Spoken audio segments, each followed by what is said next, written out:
শুভ সপ্তমী আর আমি এখন নেপালের মাটিতে দাঁড়িয়ে। ওই পারটাই হচ্ছে নেপাল, এই পারটা ইন্ডিয়া, ওই পারটা হচ্ছে নেপাল।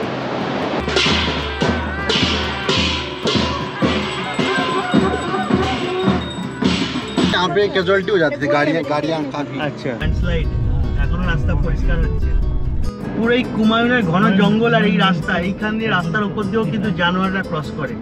তা বাজতে চলে আমরা চলেছি এখনো। মাঝে মাঝে এই জায়গাগুলোকে ঠিক না পেলে না, ঠিক মানে সেই ফিলিংসটা আসে না।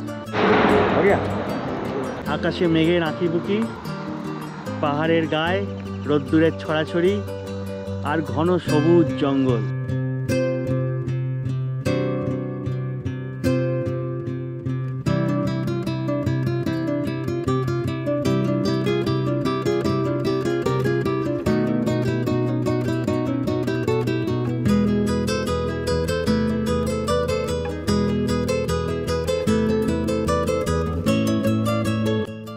উত্তরাখণ্ড, যার অপর নাম দেবভূমি বা দেবতাদের দেশ, হবে নাই বা কেন, কি নেই সেখানে?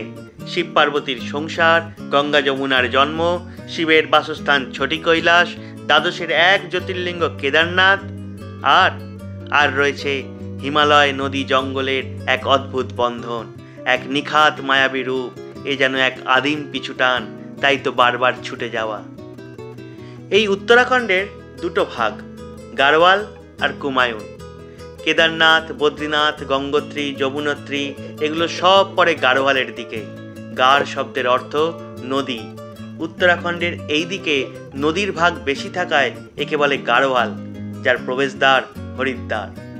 আর অপর দিক হলো কুমায়ুন, যেখানে জঙ্গল বেশি। এই কুমায়ুন শব্দের উৎপত্তি কুর্মাঞ্চল থেকে, অর্থাৎ কুর্মার দেশ, অর্থাৎ বিষ্ণুর অবতার কচ্ছপের দেশ। কুমায়ুনের অনেকগুলো প্রবেশের মধ্যে এক অন্যতম রেল স্টেশন হলো টনকপুর। আগের এপিসোডে আপনারা দেখেছেন আমরা দিল্লি ক্যান্ট থেকে রাত 10:50 দরাই টনকপুর এক্সপ্রেসে যাত্রা শুরু করি। তারপর রাত 12:30 পৌঁছাই ওল্ড দিল্লি। আর এই এপিসোডে থাকবে আমাদের বাকি ট্রেন জার্নিটার গল্প, আর সাথে থাকবে টনকপুর থেকে এক সুন্দর মায়াবী রাস্তা ধরে ধারচুলা পৌঁছানোর গল্প। তবে শুরু করার আগে সকলকে একটাই অনুরোধ, ভিডিওটি ভালো লাগলে প্লিজ লাইক করবেন, কমেন্ট করবেন, চ্যানেলে নতুন হলে প্লিজ সাবস্ক্রাইব করবেন। তাহলে দেরি না করে শুরু করা যাক আজকের ব্লগ। সবার আগে আমি অভি, আর সবাইকে জানাই welcome to my channel Abhi ও অভিযাত্রী। Good morning, Har Har Mahadev. আজকে হচ্ছে মহাষষ্ঠী, অর্থাৎ 28শে সেপ্টেম্বর 2025। আর আমি এখন দাঁড়িয়ে রয়েছি দাউরি টনকপুর এক্সপ্রেসের M2 কোচে, একদম দরজার ধারে। এই আদি কৈলাস ওম পর্বত ভ্রমণের প্রধান কেন্দ্রবিন্দু হলো উত্তরাখণ্ড কুমায়ুনের একেবারে শেষ গ্রাম ধারচুলা। আর এই ধারচুলার সব থেকে নিয়ারেস্ট রেলওয়ে স্টেশন হলো টনকপুর। তবে কলকাতা থেকে টনকপুরের ডিরেক্ট কোনো ট্রেন নেই, দিল্লি ব্রেক জার্নি করে যেতে হয়। তাই অনেকে লালকুয়া বাগ এক্সপ্রেসে জার্নি করে লালকুয়া, কাঠগুদাম বা হলদিয়ানিতে নেমে সেখান থেকেও ধারচুলা যায়। আমাদেরও প্রথমে প্ল্যান ছিল লালকুয়া এক্সপ্রেসে করে যাব লালকুয়া, কিন্তু দুর্গাপুজোর সময় প্রচণ্ড রাশ থাকায় লালকুয়ার সমস্ত ট্রেনের টিকিট ওয়েটিং লিস্ট, তাই দিল্লি হয়ে আমরা চলেছি টনকপুরের পথে। গাড়ি এখন ঢুকছে রামগঙ্গা ব্রিজ, আর পুরো প্ল্যাটফর্মের একদম হনুমান বাঁদর বসে আছে। 15091 দরাই টনকপুর এক্সপ্রেস প্রতি সপ্তাহে সোম, মঙ্গল, বৃহস্পতি ও শনি এই 4 দিন রাজস্থানের আজমিরের কাছে দরাই স্টেশন থেকে বিকেল 4:05 ছেড়ে আজমির, ফুলেরা, রেওয়ারি হয়ে গুরগাঁও, দিল্লি ক্যান্টনমেন্ট, ওল্ড দিল্লি, গাজিয়াবাদ ছেড়ে বরেলি, ভাজিপুরা, পিলভিট হয়ে পরের দিন টনকপুর পৌঁছায় সকাল 9:35। এই দীর্ঘ 780 কিলোমিটার পথ অতিক্রম করতে এই গাড়ি সময় নেয় প্রায় 17.5 ঘন্টা। এই গাড়ির টোটাল 15টা কোচের মধ্যে 7টা স্লিপার ক্লাস, 3টে 3 ইকোনমি, একটা 2 AC, একটা HA1 আর 3টে জেনারেল কোচ। এই 15091 এক্সপ্রেসের প্রথম যাত্রা শুরু হয় এই বছর, অর্থাৎ 2025-এর 31শে মার্চ। এই গাড়িতে কোনো প্যান্ট্রি কার না থাকলেও ক্যাটারিংয়ের সুবিধা রয়েছে। তবে দিল্লি টনকপুর রুটে ফুড অন ট্র্যাকের অপশান নেই, তাই আপনারা চেষ্টা করবেন পর্যাপ্ত খাবার নিয়ে এই রুটে ট্রেনে যাত্রা করতে। এই হচ্ছে বরেলি স্টেশন, এখন বাজে সকাল 6:40। আর সেই গান মনে আছে, ঝুমকা গিরা রে বরেলি কি বাজার মে। উত্তর পূর্ব রেলওয়ের ইজ্জতনগর রেলওয়ে ডিভিশনের সদর দপ্তর হলো এই বরেলি। একসময় বরেলি থেকেই মিটার গেজ লাইন ছিল এই লখনৌ মুরাদাবাদে, পরবর্তীকালে যা ব্রড গেজে রূপান্তরিত হয়। ভাবলাম বরেলিতে নেমে কচুরি খাবো, কিন্তু এমন জায়গায় দাঁড় করিয়েছে ওখান থেকে যাওয়াটা পসিবল নয়।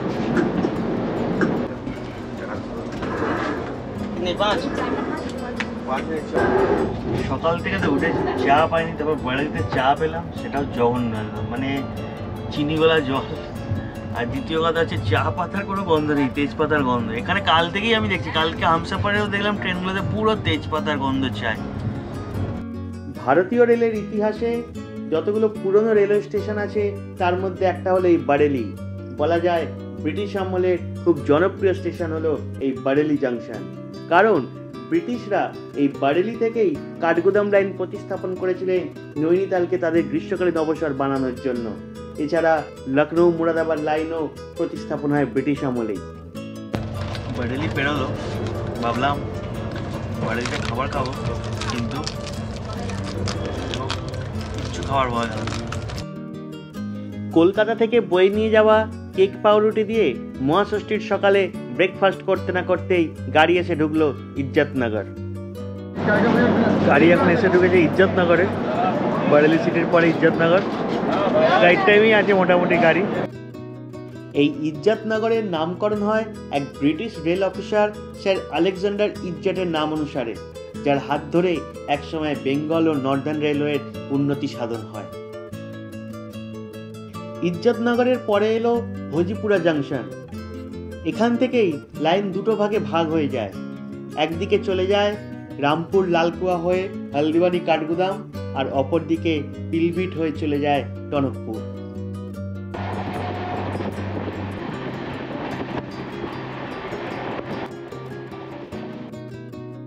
ভোজিপুরা থেকে প্রায় 40 মিনিট পরে এলো পিলভিট। এই পিলভিটে একটি টাইগার রিজার্ভও রয়েছে। আগে বরেলি থেকে পিলভিট অবধি মিটার গেজ রেল লাইন ছিল, পরে এটি এক্সটেন্ড হয় টনকপুর অবধি, আর মিটার গেজ চেঞ্জ হয়ে যায় ব্রড গেজে।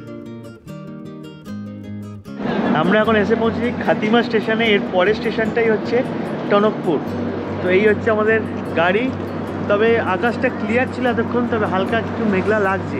আর আমাদের ড্রাইভারের সাথেও কন্ট্যাক্ট হলো, সে বলে কিন্তু টনকপুর ঢুকছে, মানে গাড়ি নিয়ে ও স্টেশনে ঢুকছে, আর হালকা বৃষ্টি হচ্ছে। এই খাতিমা রেল স্টেশনের একটি ঘটনা আছে। এই খাতিমা থেকে টনকপুর অবধি রেল লাইন এতটাই ঢাল ছিল, বহু বছর আগে একটা রেলগাড়ি প্রায় 35 কিলোমিটার গড়িয়ে এসেছিল টনকপুর থেকে ব্রেক ফেল করার কারণে। পরে সেই ট্রেন গাড়িকে খাতিমা স্টেশনে বালির বস্তা দিয়ে আটকানো হয়েছিল। তো আর বেশিক্ষণের সফর আমাদের বাকি নেই ট্রেনে, প্রায় আর হয়তো 20 থেকে 25 মিনিটের সফর বাকি। খাতিমা থেকে টনকপুর, মাঝখানে দুটো ইন্টারমিডিয়েট স্টেশন পড়বে, তারপর টনকপুর ঢুকে যাবো আমরা। গাড়ি চলছে খাতিমা থেকে টনকপুরের দিকে, আর পাশে কিন্তু পুরো ঘন জঙ্গল শুরু হয়ে গেছে।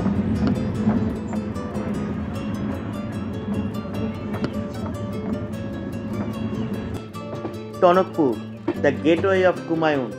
এক সময়ের বিশাল এই বনাঞ্চল ধীরে ধীরে মানুষের বসোপযোগী হয়ে ওঠে ব্রিটিশ পর্যটক লর্ড তালাকের হাত ধরে, তাই আগে এই জায়গাকে তালাকপুরও বলা হতো। ধীরে ধীরে আমাদের গাড়ি টনকপুর আউটার পেরিয়ে এগিয়ে চলল টনকপুর স্টেশনের দিকে। আমরা পৌঁছে গেছি টনকপুর স্টেশন। ঘড়িতে এখন 9:25। আর এইখানে একটা যেটা আছে সেটা হচ্ছে উৎপাত হচ্ছে বাঁদরের এই স্টেশনের মধ্যে। আর সামনে দেখা যাচ্ছে একদম প্ল্যাটফর্মের সোজা কুমায়ুন হিলস। এই টনকপুর হচ্ছে অ্যাকচুয়ালি উত্তরাখণ্ডের চম্পাবত ডিস্ট্রিক্টের মধ্যে পড়ে। এইখানের পূর্ণগিরি টেম্পল আছে, তবে আমরা জানি না আমাদের সেই দর্শন হবে কি না। কারণটা হচ্ছে আমাদের হাতের সময় খুবই অল্প। আর আমরা এখান থেকে টনকপুর থেকে মোটামুটি বেরিয়ে যাব ধারচুলার পথে আজকে। তো দেখা যাক কতক্ষণ কি টাইম লাগে। আপাতত এই হচ্ছে টনকপুর স্টেশনের সৌন্দর্য। লাগেজপত্র নিয়ে ফ্লাইওভার দিয়ে ওপরে উঠতেই স্বাগত জানালো আমাদের এই ট্রিপের সারথি তথা পথপ্রদর্শক মতি নাঙ্গিয়াল। सब बढ़िया सर। তো মতিজি এসে গেছে আমাদের নিতে, আমাদেরকে নিয়ে যাবে এবারে ধারচুলার উদ্দেশ্যে। তো এই হচ্ছে মতিজি। सब बढ़िया है? सब बढ़िया सर। आप लोग ठीक ठाक पहुँचे? एकदम। चलो अब निकलते हैं सर इधर से। हाँ। क्योंकि आगे ये रोड के लिए भी थोड़ा दिक्कत रहती है। এই হচ্ছে টনকপুর স্টেশনের একদম এন্ট্রান্সটা।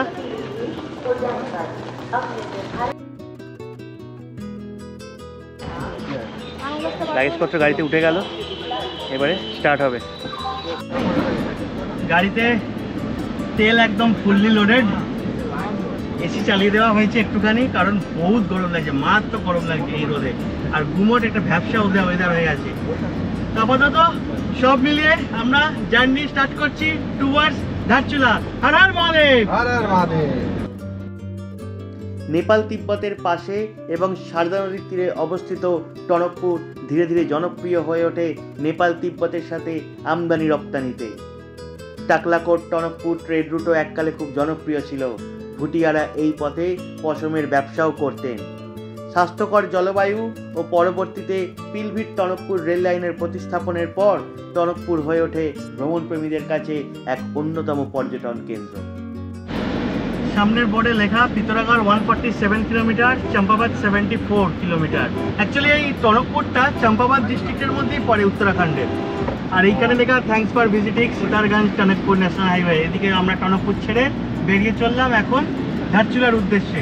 আর আকাশ সকালের দিকে একটু মেঘলা ছিল, যখন গাড়ি নিয়ে স্টেশনে ঢুকছিলেন তখন একটুখানি বৃষ্টি হয়েছিল, রাস্তা ভিজেও ছিল, কিন্তু এখন আস্তে আস্তে আকাশ নীল হচ্ছে আর দুদিকের সবুজ। এই নীল সবুজের খেলা দেখার জন্য এত দৌড়ঝাঁপ করা, এত ছোটাছুটি করা, আর সাথে যদি হয়ে যায় এই মেঘের কম্বিনেশন, তাহলে তো আর কোনো তুলনাই হয় না। टनकपुर क्रॉस हो गया। ये जो रास्ता है सितारगंज एक ही रास्ता पड़ता है। अच्छा, सितारगंज पीछे है। जहाँ से मैं हल्द्वानी से आया ना मैं भी, हाँ। तो सितारगंज जो होते हुए आया। अच्छा, ये नेशनल हाईवे है। National highway. तो ये कहाँ तक? नेशनल हाईवे ये धारचूला तक। ये धारचूला तक क्या है? मतलब ये गुंजी तक का मान के चलिए। अच्छा, नेशनल हाईवे। टोटल कितना किलोमीटर है ये? यहाँ से आपका 300 किलोमीटर। 300 किलोमीटर। कितना टाइम लगता है? बस 9 घंटे करीब। 9 घंटे। अभी आराम से घूमते हुए जाएंगे तो फिर। हाँ। তো এই হচ্ছে আপাতত আমাদের আজকের স্ট্যাটাস। ষষ্ঠীর দিনে আমরা চলেছি এরকম একটা সবুজ ঘন জঙ্গলের বুকচেরা পিচ রাস্তার ওপর দিয়ে, আর সবাই মোটামুটি পিছনে সেটেল হয়েছে। তবে আমরা আরেকটু সেটেল হবো, কারণ বাইরে গিয়ে আমাদের চা খাওয়া একটা বাকি আছে। ট্রেনে যা তেলতেলে একটা চা খেয়েছি, মানে দিনটা যেটা শুরু করতে গিয়ে আবার সেটাকে নিয়ে দিয়েছি। এবার দেখা যাক কতক্ষণে আমরা পৌঁছাই। টনকপুর থেকে আমরা সকাল 10টা নাগাদ রওনা দিই ধারচুলার উদ্দেশ্যে। দূরত্ব প্রায় 250 কিলোমিটার। আকাশের গায়ে কখনো মেঘ তো কখনো রোদ, তাই প্রকৃতিও বারবার রূপ বদলাচ্ছে আকাশের এই খামখেয়ালিতে। এসবের মাঝেই মতি ভাই গাড়ি দাঁড় করালো এক চায়ের দোকানে। আমরা এখন দাঁড়িয়েছি একটুখানি চা খাবো, সকাল থেকে চা খাওয়া হয়নি, চা খাবো।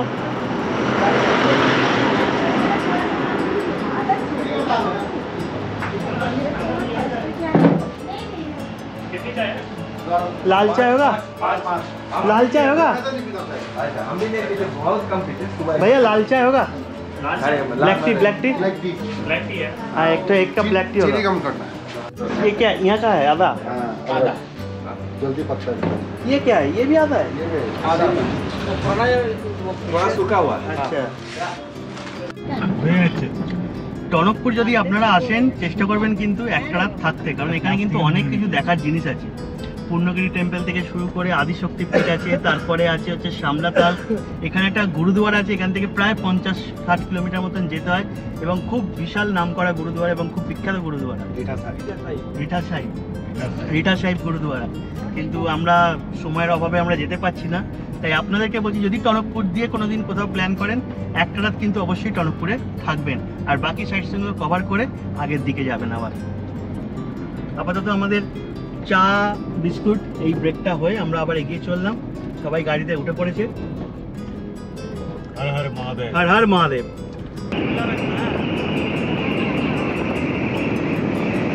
পুরো এই কুমায়ুনের ঘন জঙ্গল আর এই রাস্তা, এইখান দিয়ে রাস্তার উপর দিয়েও কিন্তু জানোয়াররা ক্রস করে। হাতি, ভাল্লুক, লেপার্ড সমস্ত ধরনের জানোয়ার রয়েছে এবং প্রায় অনেকগুলো বাঁকেই কিন্তু আর সিম্বল দেওয়া আছে এবং গলাও আছে কিন্তু।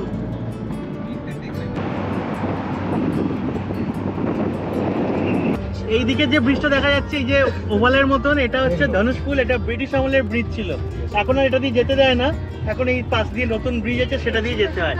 আর এই হচ্ছে সারদা নদীর ওপরে ধনুষপুল।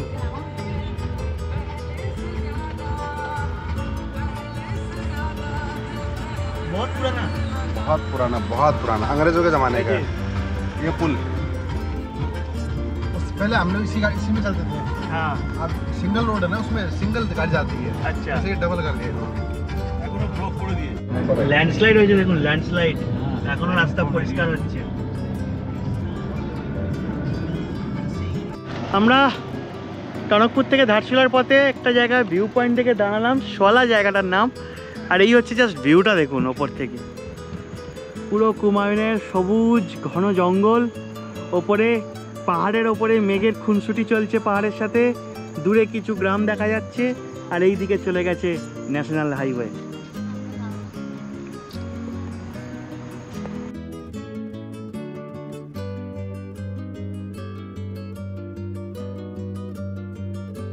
শলা ভিউ পয়েন্ট থেকে আমরা আবার রওনা দিয়ে দিলাম ধারচুলার উদ্দেশ্যে। ধারচুলা এখনো প্রায় 200 কিলোমিটার মতো। সামনে পিতরাগড়, লোহাঘাট, আর ওপরে পাহাড়ের ওপরে এখনো সেই মেঘের খেলা। এদিকটা আবার রোদ্দুর আসছে। পথে যেতে যেতে আবার একটা হল্ট। এদিকের ভিউটাও কিন্তু অসাধারণ সুন্দর।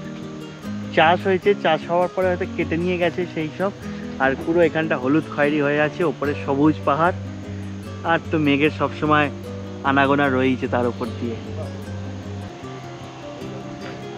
পাহাড়ে এসে একটু অন্যরকম ভাবে না ঘোরাঘুরি করলে ঠিক জমে না। দেখি এইটা দিয়ে উঠে কি থাকে।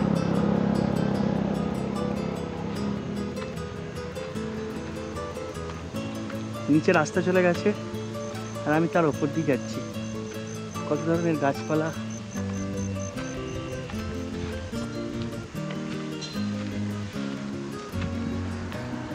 ওপরে ঘর বাড়ি রয়েছে। আর ওই দূরে আমাদের গাড়িতে লাগেজ ঠিক করে তেরপল দিয়ে গার্ড করানো চলছে। আর এই হচ্ছে এখানটার ভিউ।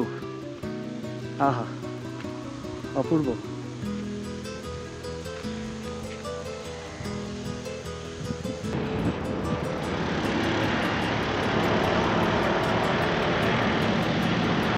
আমরা এসে পৌঁছেছি চম্পাবতে। চম্পাবত নদীর তীরে অবস্থিত এই চম্পাবত টাউন হলো উত্তরাখণ্ডের চম্পাবত জেলার অ্যাডমিনিস্ট্রেটিভ হেডকোয়ার্টার, যা শীতকালে শিফট হয়ে যায় টনকপুরে। কথিত আছে এই চম্পাবতেই ভগবান বিষ্ণু কুর্মাবতার অর্থাৎ কচ্ছপের রূপে প্রকট হয়েছিলেন। মহাভারতের কুরুক্ষেত্র যুদ্ধে ভীমের পুত্র ঘটোৎকচের মুন্ডু এসে পড়েছিল চম্পাবতে, তাই ঘটকু মন্দিরও রয়েছে এখানে। একসময় সারা ফেলে দেওয়া 400-রও বেশি মানুষ খেয়ে ফেলা চম্পাবত বাঘিনীকে 1907 সালে শিকার ও হত্যা করে ব্রিটিশ শিকারী জিম করবেট এই চম্পাবতেই। আমরা এখন ঘুরছি লোহাঘাটে।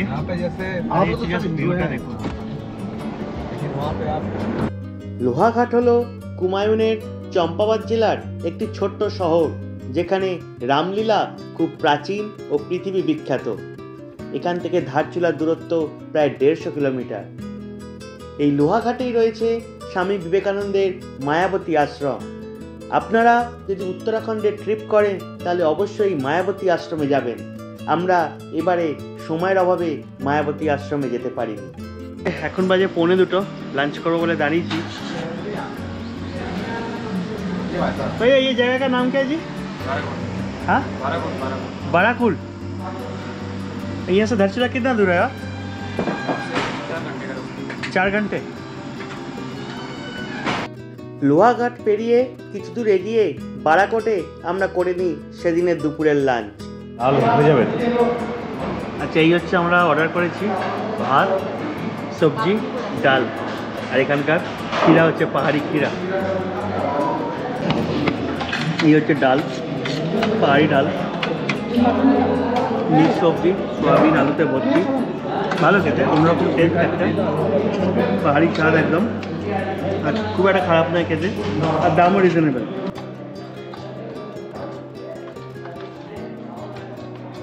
লাঞ্চ করে আবার আমরা রওনা দিচ্ছি ধারচুলা। এখনও প্রায় 4-5 ঘন্টার সফর আমাদের বাকি রয়েছে, দেখা যাক কতক্ষণে ঢুকি। তবে ওয়েদার এখন খুব ক্লিয়ার, পুরো আকাশে রোদ,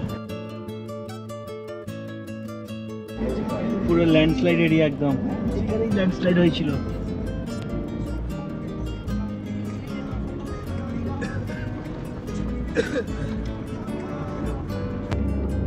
তোমরা টনকপুর থেকে ঘাটে এসে পৌঁছেছি। এখান থেকে এখনো পিতরাগড় হচ্ছে প্রায় 35 কিলোমিটার।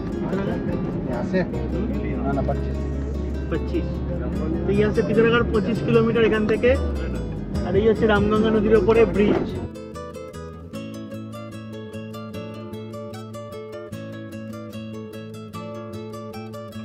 রামগঙ্গা ব্রিজ পেরিয়ে প্রায় 15 কিলোমিটার আসার পর পড়ল গুন্নামাতা মন্দির। पहले यहाँ पे क्या था कि फिक्स रोड थी, एकदम फिक्स रोड था, ऑफ रोडिंग। अब इस समय तो रोड कटिंग हो गई है, चौड़ीकरण काफी हो गया। उस समय क्या था, फिक्स रोड था, तो काफी यहाँ पे कैजुअलिटी हो जाती थी, गाड़ियाँ काफी, अच्छा, गाड़ियाँ गिर जाती थी, बहुत सारी गिर। अब गुरना माता के आशीर्वाद से कभी कोई ऐसा कैजुअलिटी यहाँ पर नहीं होता है। इसलिए जो भी ये रास्ते से आते हैं ये जरूर दर्शन करके रुक के जाएगा, लेके फिर जाते हैं बस।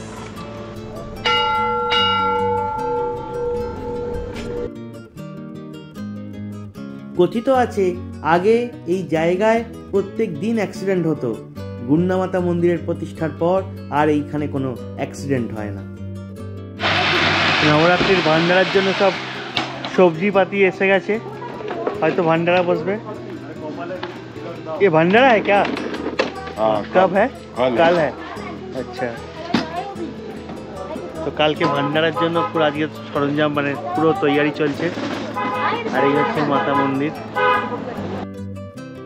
গুন্নামাতা মন্দির থেকে প্রায় 15 কিলোমিটার আসার পর পড়ল পিথোরাগড়। সময় তখন দুপুর 3:45। পিথোরাগড় হলো কুমায়ুনের এক অন্যতম বৃহৎ ও উন্নত শৈল শহর।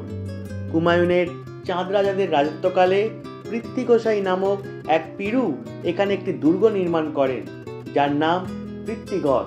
সেই থেকেই কালক্রমে এই জায়গার নাম হয় পিথোরাগড়।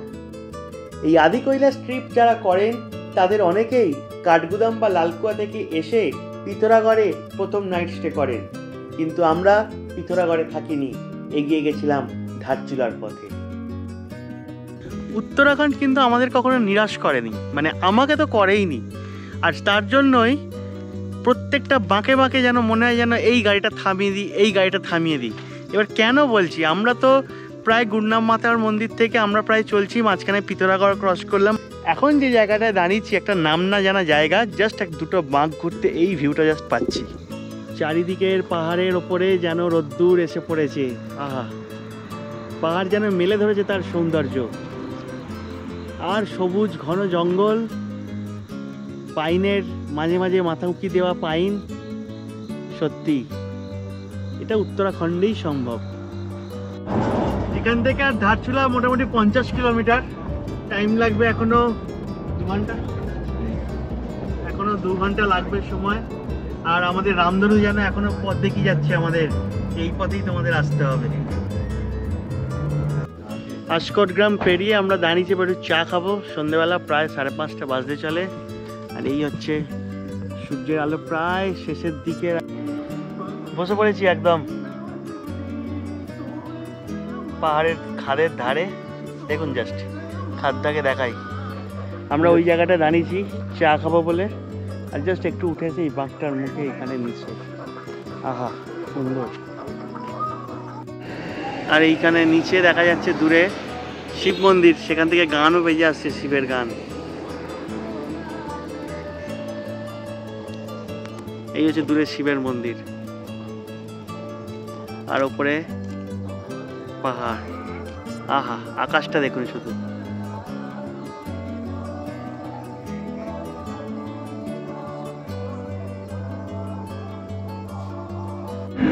চা খেয়ে আবার স্টার্ট করে দিলাম। এবারে একদম মানে সন্ধে পুরো নামছে, মানে গোধূলিরও শেষ লগ্ন, প্রায় অন্ধকার হয়ে আসছে আজ ধীরে ধীরে। এখন ঘড়িতে বাজে প্রায় 6টা,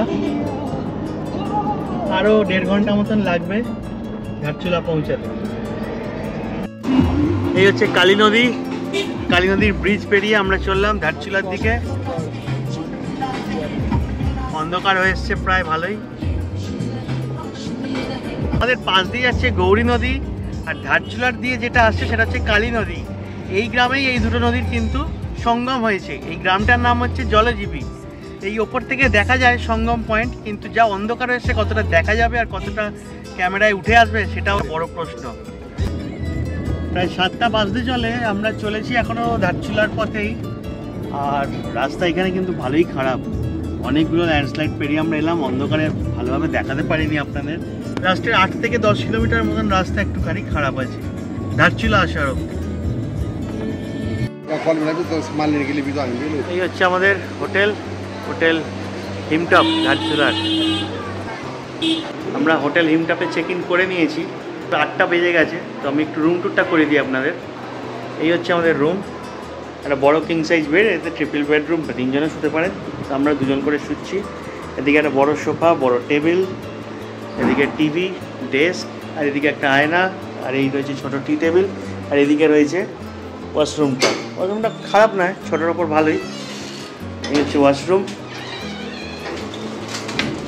আচ্ছা, ব্যালকনি নেই এই রুমে। তো এই হচ্ছে আপাতত রুমটা, মোটামুটি 1000 টাকা per head, including dinner and breakfast, lunch নেই।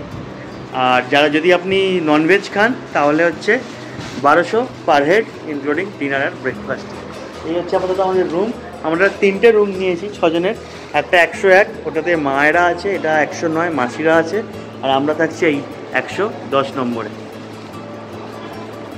আমরা ডিনার টেবিলে চলে এসেছি, আর এদিকে চলছে হচ্ছে ইন্ডিয়া পাকিস্তান খেলা। জানি না। আর এই হচ্ছে আমাদের থালি, ভেজ থালি নিয়েছি আমরা, 2টো রুটি, ডাল, সবজি, আর এই হচ্ছে পাহাড়ি শশা, আচার। এই মুহূর্তে আমি দাঁড়িয়ে আছি ধারচুলার হোটেল হিমটপে। উল্টো দিকটা হচ্ছে নেপাল, যে আলোগুলো জ্বলছে। আর এই সময় বৃষ্টিটা হচ্ছে, দেখুন বিভৎস লেভেলের বৃষ্টি হচ্ছে। জানি না কালকে কি ওয়েদার থাকবে, তবে পাহাড়ি জায়গায় রাতে বৃষ্টি হয়ে যাওয়া কিন্তু ভালো একদিক থেকে। এই হচ্ছে আমাদের ধারচুলার রাতের মানে পরিবেশ। আমাদের তো ডিনার হয়েই গেছে, আর সবাই টায়ার্ডও, প্রায় লং জার্নি করে আসতে হয়েছে। তো এই ভিডিও এখানেই শেষ করছি। এই এপিসোডে আপনারা দেখলেন আমাদের দিল্লি থেকে ট্রেনে করে টনকপুর, আর টনকপুর থেকে বাই রোড ধারচুলা পৌঁছানো। পরের এপিসোডে থাকবে ধারচুলা থেকে নাবি যাওয়ার গল্প। এই ভিডিওটি যদি ভালো লেগে থাকে তাহলে কমেন্ট করে জানাবেন, লাইক করবেন, আর চ্যানেলে নতুন হলে প্লিজ সাবস্ক্রাইব করবেন। তাহলে দেখা হচ্ছে পরের এপিসোডে। ভালো থাকবেন, সুস্থ থাকবেন, ধন্যবাদ।